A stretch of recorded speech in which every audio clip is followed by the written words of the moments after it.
నేను డిప్లొమాలో first year అనుకుంటా. Mathematics సరిగ్గా రాక ఫ్రెండ్ని అడిగి, టాపరోడు ఫ్రెండ్ని అడిగి ఒక ప్రాబ్లం మోడల్ అంతా ప్రాపర్గా వాడి దగ్గర ఎక్స్ప్లెయిన్ చేయించుకొని 2-3 మెథడ్స్ ఎక్స్ప్లెయిన్ చేయించుకొని టెక్స్ట్ బుక్ ముందర పెట్టుకొని బ్యాక్ సైడ్లో చాప్టర్ లాస్ట్లో క్వశ్చన్స్ ఉంటాయి కదా, ఆ క్వశ్చన్స్ అన్నీ తీసుకొని చేశాను. సో వాడు చెప్పిన ఫార్ములాస్ అన్నీ అప్లై చేశాను, నీట్గా ఓపిక్గా చేశాను. Answer tally అవ్వట్లా.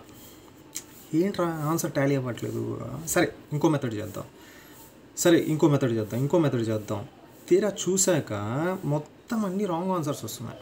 అరే వాడు చెప్పింది కరెక్ట్గానే ఉన్నాయి అన్నీ అని చెప్పి జుట్టు పీక్కొని సాయంత్రం మళ్ళీ వాడి దగ్గరికి వెళ్ళి, అరే ఇది ఆన్సర్స్ అని తప్పు వస్తున్నాయి, ఇక్కడ ఈ స్టెప్పే కదా, కరెక్టే కదా అని అడిగితే వాడు ఒక మాట అన్నాడు, రే ఈ టెక్స్ట్ బుక్లో ఉండేవన్నీ క్వశ్చన్లు తప్పు, కొన్ని క్వశ్చన్లు తప్పు ఉన్నాయి, కొన్ని వాడిచ్చిన ఆన్సర్స్ తప్పు ఉన్నాయి, ప్రింట్ తప్పు అయింది అన్నాడు.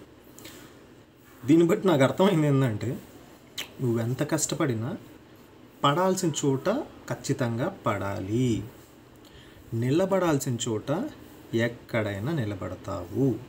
సో లైఫ్లో కూడా చాలాసార్లు పడ్డాను, చాలాసార్లు లేసాను, మళ్ళీ పడతాను, మళ్ళీ లేస్తాను.